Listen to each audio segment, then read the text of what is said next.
Graça e paz, irmãos queridos. Amém.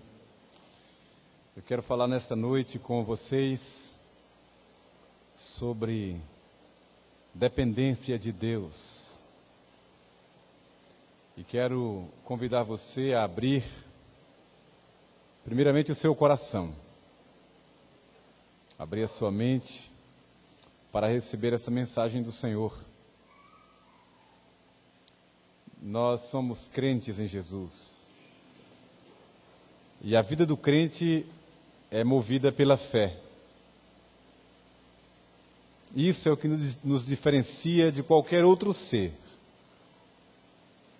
É que nós ouvimos a voz do Cordeiro e a seguimos pela fé, vendo com os olhos da fé, como disse o apóstolo São Paulo. Na sexta-feira que vem, se Deus quiser, a última sexta-feira do mês, nós vamos nos reunir aqui em uma vigília de oração. Eu convidei outras igrejas do presbitério, e convidei os pastores do presbitério para estarem aqui, para um tempo de oração na presença do Senhor. É um tipo de reunião que só vem quem gosta de orar e quem vem para orar. Eu quero te convidar a vir. Passar a madrugada na presença de Deus. Dependendo de Deus. E os pastores ficaram animados. Hoje à noite, hoje de manhã e hoje à noite, eles ficaram comprometidos de convidar as suas igrejas para estarem aqui num grande encontro de oração. Nós precisamos ser mais crentes, mais dependentes de Deus. Eu vou cantar com vocês em oração uma canção que a gente já conhece há um bom tempo.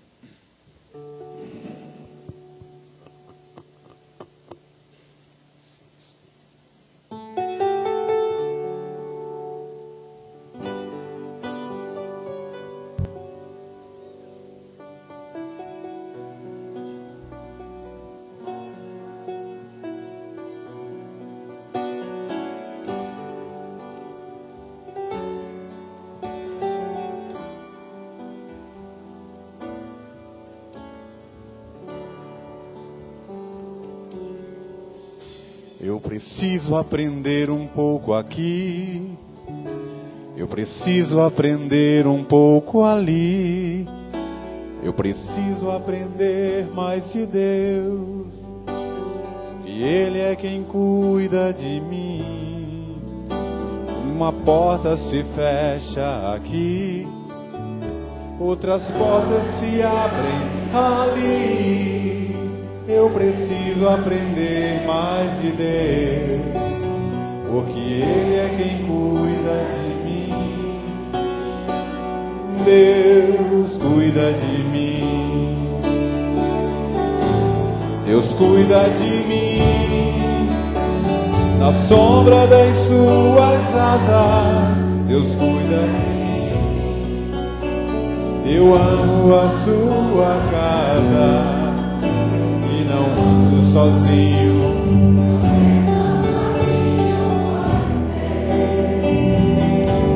Deus cuida de mim. Deus cuida de mim. Na sombra das suas asas, Deus cuida de mim. Eu amo a sua casa.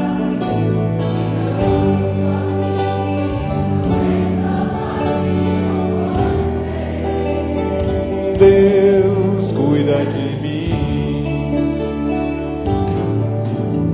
Se na vida não tenho direção, preciso tomar decisão. Eu sei que existe alguém que me ama, Ele quer me dar a mão. uma porta se fecha.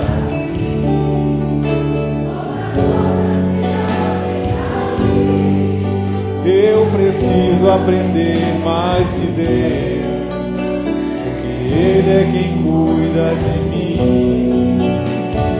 Deus cuida de mim. Deus cuida de mim. Na sombra das suas asas, eu amo a sua casa.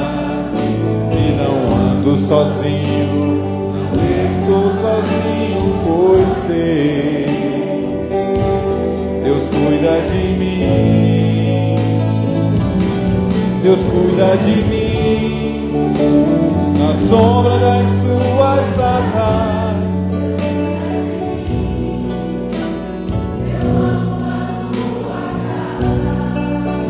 e não ando sozinho, não estou sozinho, pois sei, Deus cuida de mim.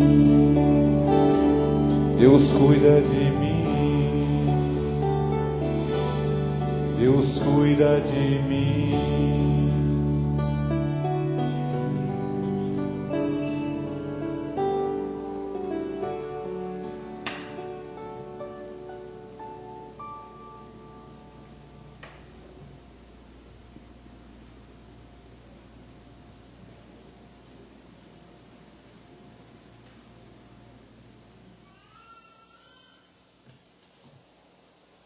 Nós vamos abrir a escritura no Salmo de número 23.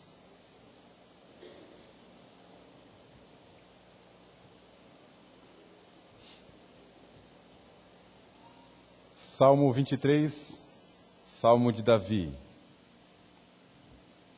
Vamos ler juntos esta porção da escritura. O Senhor é o meu pastor, nada me faltará. Ele me faz repousar em pastos verdejantes. Leva-me para junto das águas de descanso. Refrigera-me a alma.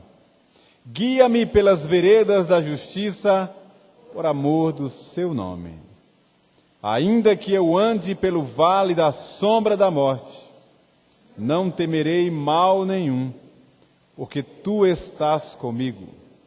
O teu bordão e o teu cajado me consolam. Preparas-me uma mesa na presença dos meus adversários. Unges-me a cabeça com óleo, o meu cálice transborda. Bondade e misericórdia me seguirão todos os dias da minha vida, e habitarei na casa do Senhor para todo o sempre. Amém.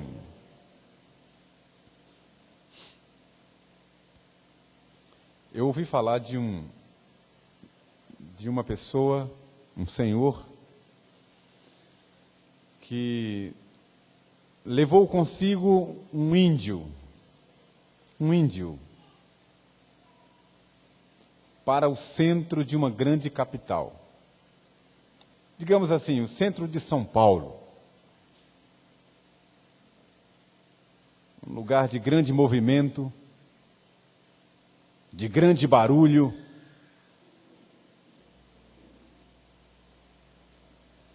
E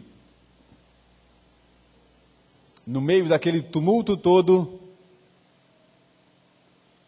diz que o índio comentou com aquele senhor que ele ouviu o barulho de um grilo cantando em algum lugar.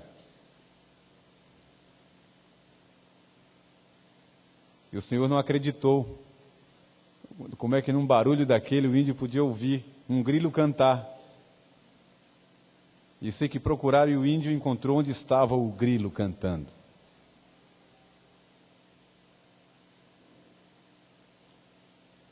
Diz que mais adiante, não se sabe de onde, caiu uma moeda no chão. E aquele senhor parou e várias pessoas em volta pararam para para ver a moeda que caía.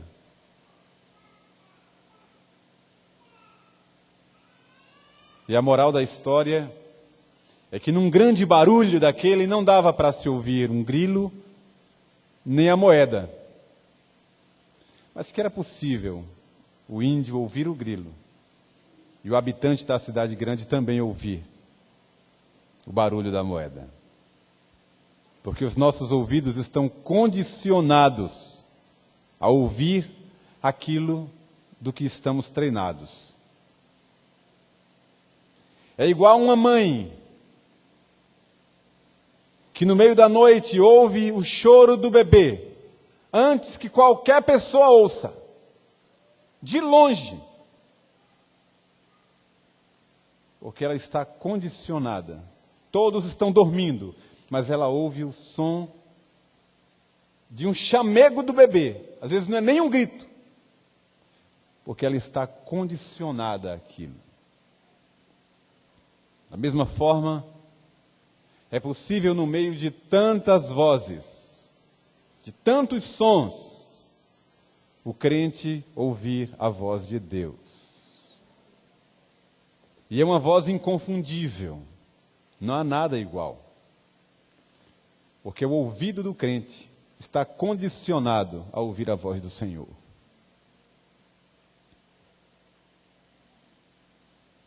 Sabe, irmãos,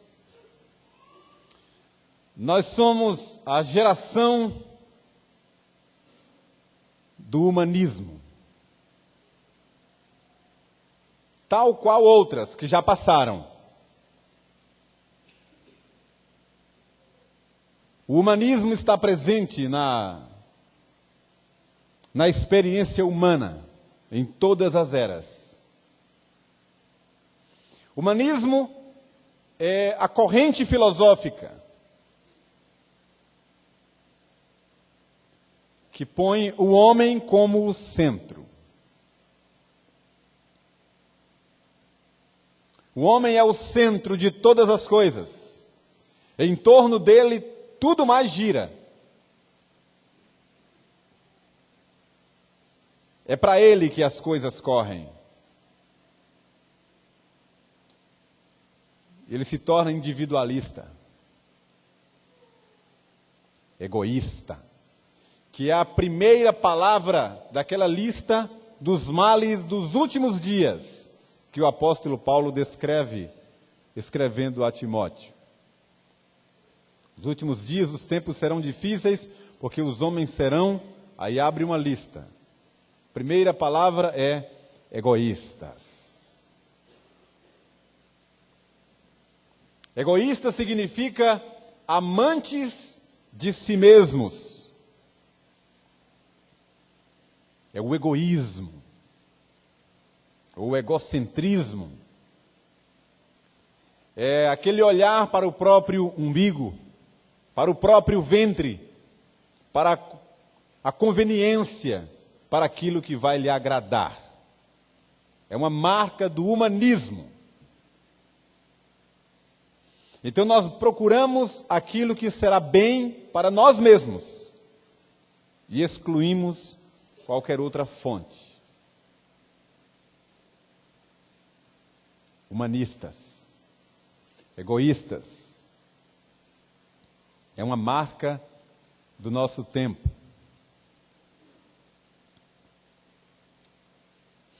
Nós queremos edificar um altar para nós mesmos. E então atraímos para nós mesmos uma glória que deveria ser de Deus. O louvor que não é nosso, é de Deus. E o que é que nós encontramos no cotidiano? Exatamente essas marcas. Até mesmo no campo do que deveria ser encontrado só piedade. Exemplos mais práticos não poderia dar. Vou ilustrar com essas palavras. Um altar, que pela sua constituição é um lugar de adoração a Deus.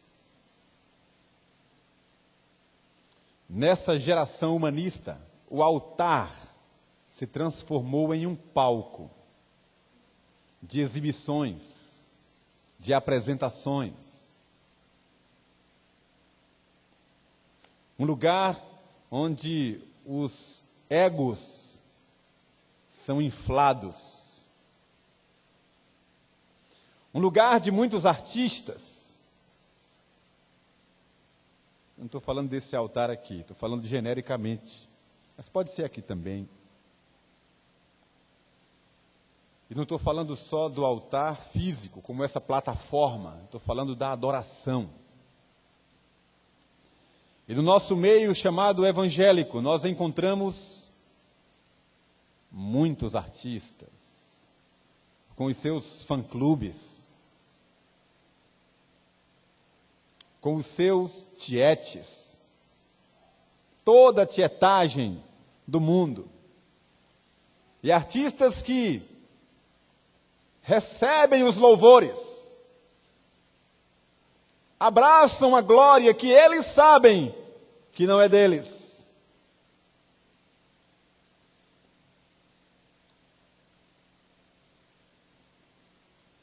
E dentro dessa filosofia humanista, não há espaço para o quebrantamento. Porque a nossa vaidade está acima de qualquer outra coisa. O homem, o status, o nome do homem, o bem-estar, impedem que ele se quebrante. É tão verdade que muitos de nós, que aqui estamos, quantas vezes nos envergonhamos do Evangelho de Cristo por causa de uma pessoa que está à nossa volta? Quantos de nós não já se escondeu para que não nos víssemos chorando na presença de Deus? Diferentemente de Ana, que chorava, os lábios tremiam, na presença de Deus, foi tida como bêbada. Mas ela estava agradando a Deus e não aos homens. Quantos de nós que aqui estamos não já tivemos vergonha, tendo vontade de fazer algumas coisas, tipo, vontade de se ajoelhar para orar e clamar a Deus. E ficamos imaginando o que é que alguém vai pensar de me ver aqui ajoelhado com o rosto no chão. Ou quantos não já ficaram tímidos, com vergonha, tendo desejo na alma, vontade de erguer as mãos no santuário para bendizer o Senhor, e ficaram preocupados com quem ia censurar? Quantos de nós não já sentiu isso? O que é que vão pensar de mim? Que imagem vão formar de mim um homem ou uma mulher dessa idade chorando no templo? Quantos de nós não já deixou de atender a um apelo para ir à frente, ajoelhar-se, receber uma oração com vergonha? O que é que vão pensar de me ver ir à frente, receber uma oração? Isso é o humanismo, que eleva o homem a um status, a um lugar que não é dele. Eu fico imaginando um homem como Isaías, o grande profeta Isaías, que já depois de muitos anos de ministério profético, aprovado, reconhecido, um santo homem de Deus, cair aos pés do Senhor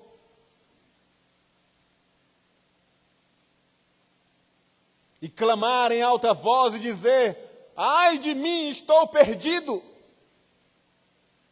porque sou um homem impuro e habito no meio de um povo de impuros lábios, e os meus olhos viram o Rei.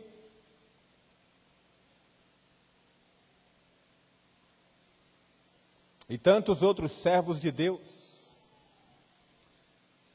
que tiveram experiências arrebatadoras e marcantes. O próprio salmista, do texto que eu li, e vou basear a reflexão desta noite, tantas vezes abriu o coração, falou de suas fraquezas. Fraquezas essas reveladas que não o tornaram menor do que ele era, nem maior do que ele era.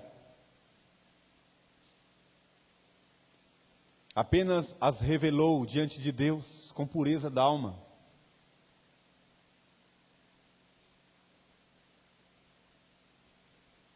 É o humanismo que faz do homem um ser autônomo, independente, arrogante, vaidoso, presunçoso, maioral, dono das suas ações, um semideus. Em torno dele todas as coisas giram. Mas dentro da teologia é o contrário. Deus é o centro e todos nós estamos em volta dele.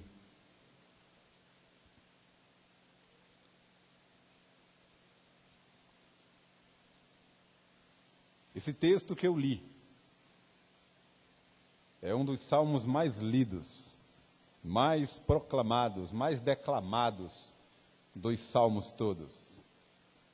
O Salmo 23, Salmo de Davi, que eu resumi como o salmo que fala da dependência de Deus. O Senhor é o meu pastor, nada me faltará.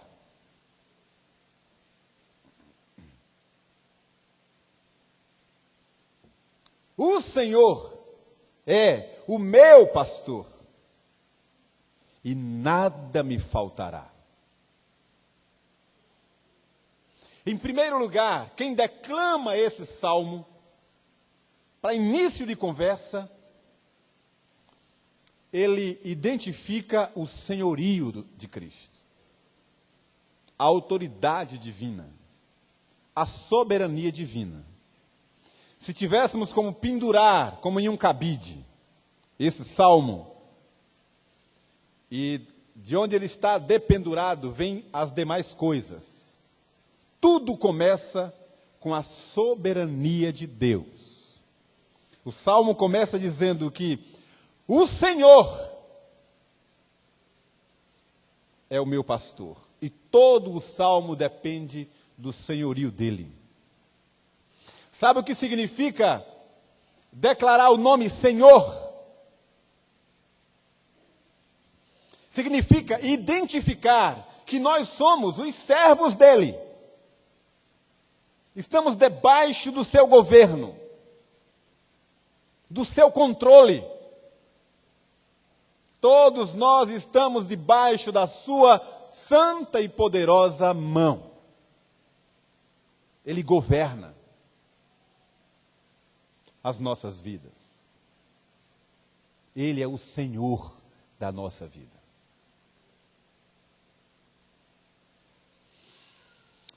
Segunda ênfase nesse verso está: nada me faltará. Porque Ele é o Senhor, nada me faltará. Irmão querido, quantos anos você tem?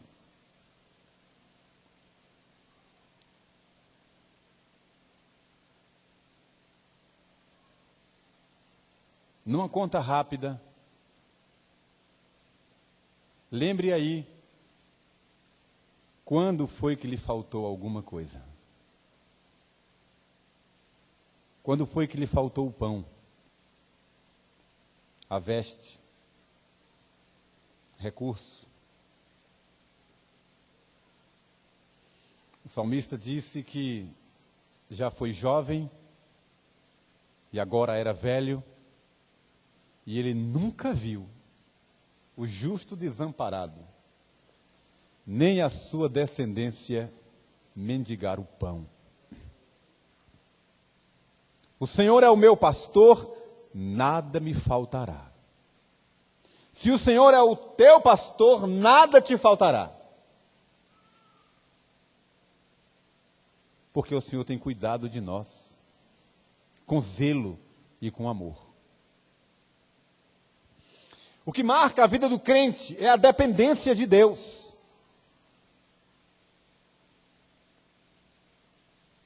É ver que no deserto nunca faltou maná.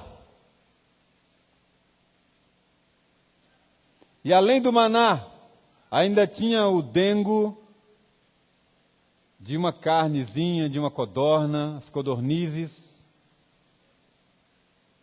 água da rocha, mel que escorria da rocha. Os israelitas passaram 40 anos no deserto. Nem as sandálias se acabaram. As roupas não se rasgaram. Eles morreram pela desobediência, mas Deus manteve a sua fidelidade sobre o seu povo. Você vai para a história da igreja e você não encontra testemunho de falta de nada aos que temem ao Senhor. O texto que eu coloquei no boletim e o presbítero de Genal leu, fala o tempo inteiro sobre isso. Vou citar só um versículo, de vários que dizem a mesma coisa no mesmo texto. Os leõezinhos sofrem necessidade e passam fome, mas ao que busca o Senhor, bem nenhum lhes faltará. Sabe por que os leõezinhos? Porque um leão é capaz de matar um outro leão para dar de comida aos seus filhotes.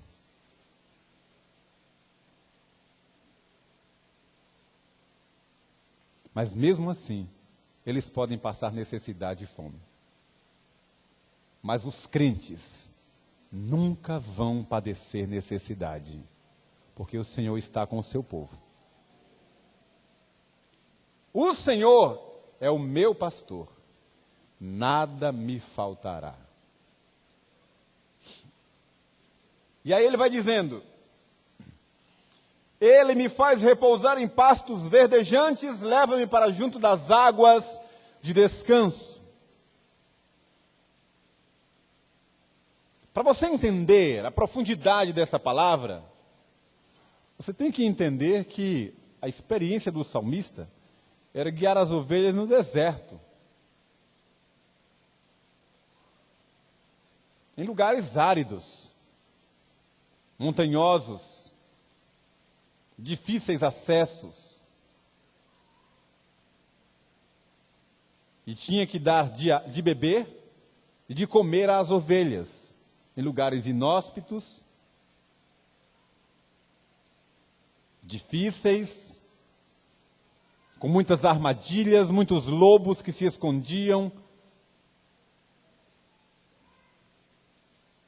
Mas nessa experiência de deserto, ele diz que o nosso pastor supremo, nós estando no deserto, ele nos leva para pastos verdes. Ele nos dá mais do que nós pedimos e pensamos. Se você for honesto com você mesmo e se lembrar em gratidão, você vai lembrar e reconhecer que você e eu temos mais do que nós necessitamos. Deus tem sido generoso para conosco. É o que quer dizer essa passagem de nos levar a pastos verdes para quem está no deserto. Refrigera minha alma, guia-me pelas veredas da justiça, por amor do seu nome. Refrigerar a alma. Para você entender essa passagem, você também tem que ir para o deserto, que era a perspectiva de Davi, era onde ele se encontrava. Você não pode imaginar as angústias pelas quais ele passava, como guia daquele povo, daquelas ovelhas, em meio a tantos perigos, tantos ataques. É por isso que é usada aquela linguagem de o pastor vir o lobo e ele guarda as ovelhas. Essa era a experiência do deserto. Refrigera minha alma e guia-me pelas veredas da justiça, por amor. Sabe o que eram as veredas da justiça? É porque eles não podiam andar determinados horários em campo aberto, porque as ovelhas ficavam desprotegidas. Então tinha umas trilhas por onde as ovelhas eram guiadas. E era lugar de muita angústia. Eles tinham que trazer de volta as ovelhas, sem perder uma só. E ele teve aquela feliz ideia de um pastor supremo que guia as suas ovelhas por veredas justas, veredas retas, onde não há perigo. São veredas de justiça. É por onde ele nos guia. Essa justiça é a justiça de Deus, é a justiça que Jesus fez vir sobre nós. Estamos guardados, nenhum lobo nos despedaçará, porque estamos nas veredas da justificação. Nenhum mal nos sucederá. Sabe qual é a ideia? Veja se não é isso mesmo. Nós poderíamos estar em campo aberto, abertos ao ataque do inimigo. Mas não, nós estamos justificados pela graça. O inimigo não pode nos tocar, embora ele fique rondando como faz o lobo ao redor das ovelhas. Mas eles estão numa trilha onde não tem acesso às ovelhas. Essa senda, essa trilha é a justiça de Deus que está sobre nós. Sabe quando é que você sai dessa trilha? Quando você vive em pecado. A brecha se abre e você fica exposto aos ataques dos lobos. Mas se você está em Deus, o Senhor, que é o seu pastor, nada lhe faltará. Você andará pelas retas veredas da justiça do Senhor. Nenhum mal lhe sucederá. Verso 4, disse Davi: ainda que eu ande pelo vale da sombra da morte, não temerei mal nenhum, porque tu estás comigo, o teu bordão, ou a tua vara e o teu cajado me consolam.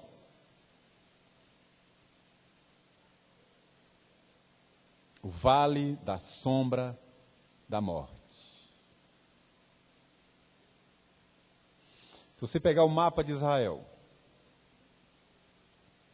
e identificar as campinas e os lugares, os desertos, por onde Davi passou e onde a família de Jessé morava, perto de Gibeá. Havia colinas que cercavam vales. E pela geografia do lugar, eu posso afirmar hoje à noite aqui a você, o que era chamado de Vale da Sombra da Morte. Eram trechos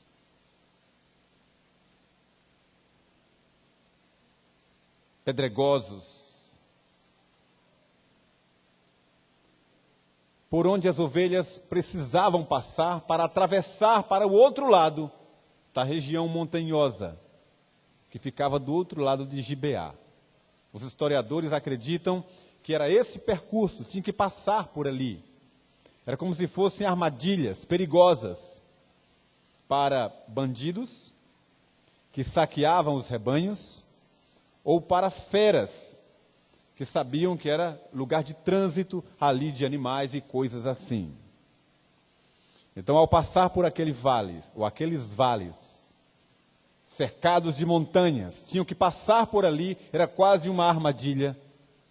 Davi teve essa feliz ideia, essa comparação maravilhosa, de que na nossa caminhada cristã, nós também passamos por vales da sombra da morte. Passamos por perigos de morte, angústias e dores tenebrosas. E mesmo assim, o Senhor está conosco. A ideia é mais ou menos assim: Deus não impede que o rebanho passe pelo vale para atravessar aquela senda. Ele não impede a dificuldade em nossa vida, Ele está conosco nelas. Ainda que eu ande pelo vale da sombra da morte, não temerei, porque tu estás comigo. A tua vara e o teu cajado me consolam. A ideia da vara e do cajado é porque o pastor usava geralmente uma vara para disciplinar ou para orientar a caminhada das ovelhas dentro de uma certa trilha, para que não se desviasse. O cajado tinha uma certa forquilha, um gancho, como de um guarda-chuva, que era para poder pegar as ovelhas, ou então se elas caíssem em algum precipício, algum lugar, eles poderem puxar para si como um gancho. E é assim que Deus trata conosco. Muitas vezes Ele nos dá umas certas varadas para nos trazer de volta ao caminho, para aprendermos a depender dEle. Saber que estamos sendo guiados sempre para o melhor. Eu tenho um CD comigo de um grupo evangélico de Brasília. O nome do grupo é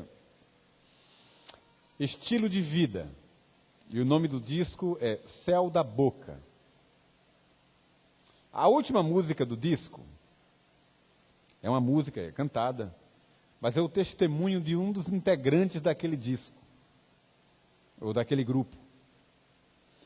E ele conta na letra da música, na letra da canção, e é ele mesmo quem canta, uma experiência que ele viveu, real.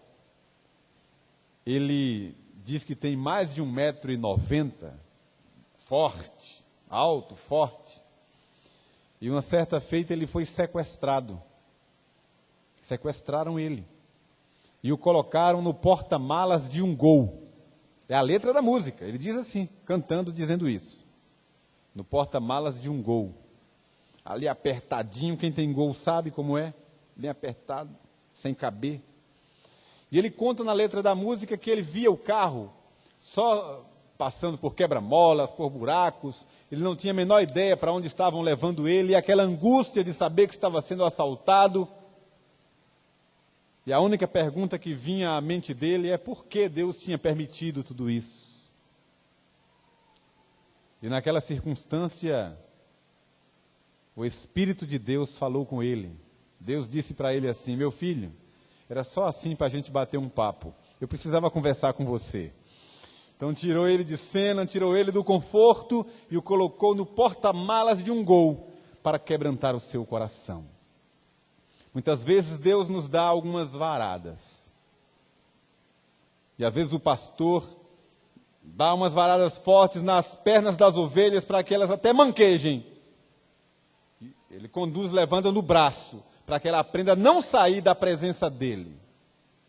Porque o melhor lugar do mundo é na presença de Deus. Ainda que seja no vale, mas é na presença do Senhor. Lembre-se que Israel sempre foi vitorioso quando dependeu de Deus. Quando viu que a vitória estava não no braço da carne, mas no poder de Deus. Sempre foi assim. Na dependência do Senhor. E ele termina o salmo dizendo: preparas-me uma mesa na presença dos meus adversários, unges-me a cabeça com óleo, o meu cálice transborda. Bondade e misericórdia certamente me seguirão todos os dias da minha vida, e habitarei na casa do Senhor para todo o sempre. Irmão querido, não sei se você para ou já parou para pensar nisso, mas olhe, amanhã será segunda-feira. Quando você abrir os olhos, colocar o pé no chão, bondade e misericórdia estarão do seu lado, o dia inteiro, todos os dias da minha vida, bondade e misericórdia. Porque as misericórdias do Senhor se renovam toda manhã. Precisamos ser mais crentes, mais dependentes de Deus, esperar mais na sua providência e não querer resolver as coisas pela força, no grito, pela habilidade humana, pelas articulações da nossa própria mente, mas esperar mais em oração e ver a mão de Deus agir. Vou finalizar essa mensagem lembrando algumas coisas para a nossa edificação. Imaginem vocês o que é um exército ser cercado por uma multidão inumerável de inimigos poderosos e ferozes.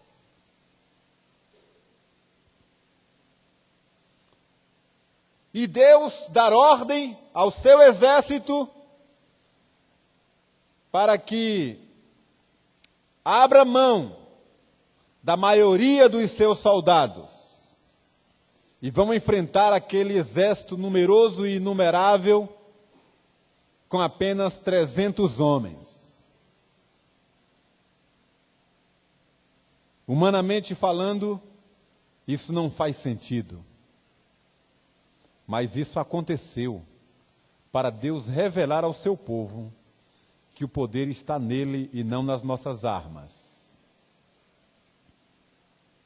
Imaginem vocês o que é um exército poderoso, numeroso, cruel, habilidoso, cercar uma cidade do povo de Deus, para no início da madrugada, no início da manhã, invadir a cidade e com toda a facilidade do mundo, destruir e dominar aquela cidade e aquele povo. E Deus levantar uma pessoa em oração. E Deus, ouvindo a oração de uma pessoa, destruiu um exército inteiro. E isso aconteceu. Deus ouvindo a oração do rei Ezequias. Foi só uma oração. Um homem de joelho, um exército desbaratado. Isso aconteceu com o nosso Deus. Vocês imaginam o que é uma muralha? Com mais de 6 metros de largura. Quem é bom de conta? Diga aí onde é que dá 6 metros aqui de largura. Os mestres aqui, os engenheiros. Daniel, tem quanto de largura aqui o templo todo? Quanto?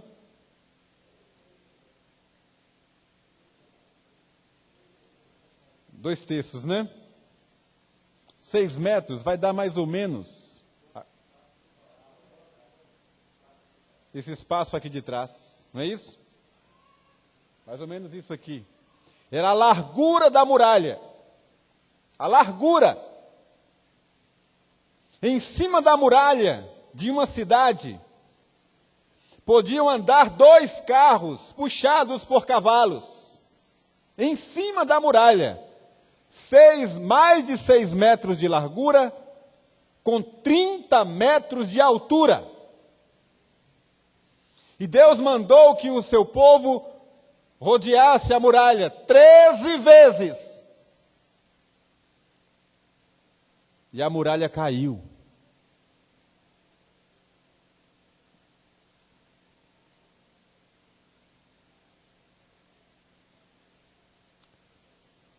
Porque o poder está em Deus e não nas nossas habilidades.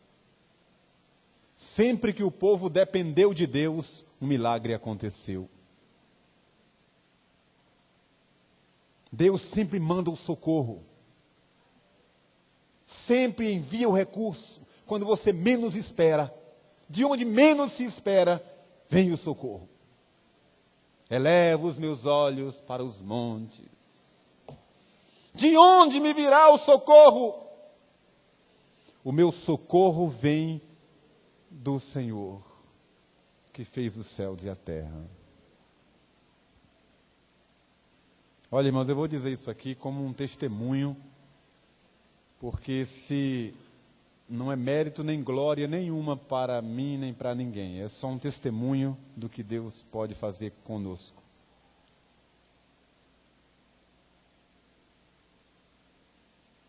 No início do meu pastorado,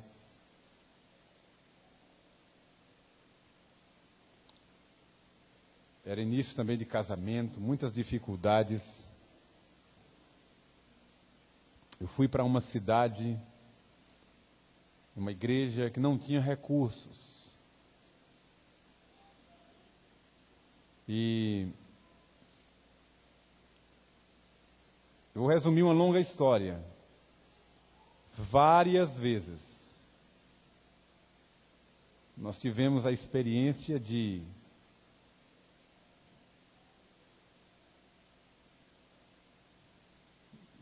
vou dar um exemplo, de não ter o que comer.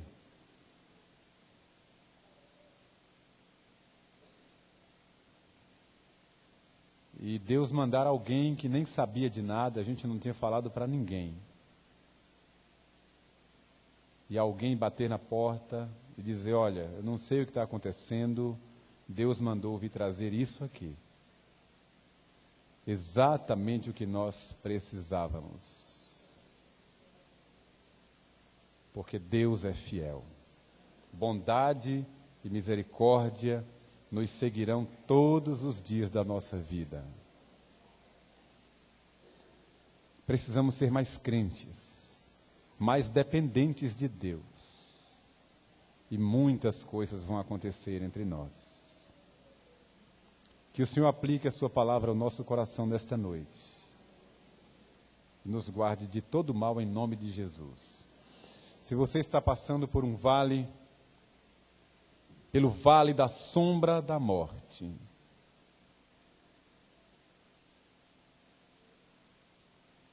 e eu sei que você ouviu a mensagem e tem essa consciência, e você não tem vergonha do que vão falar, do que vão pensar, eu quero te convidar a você vir à frente para a gente orar. Saia do seu lugar e venha para aqui se ajoelhar.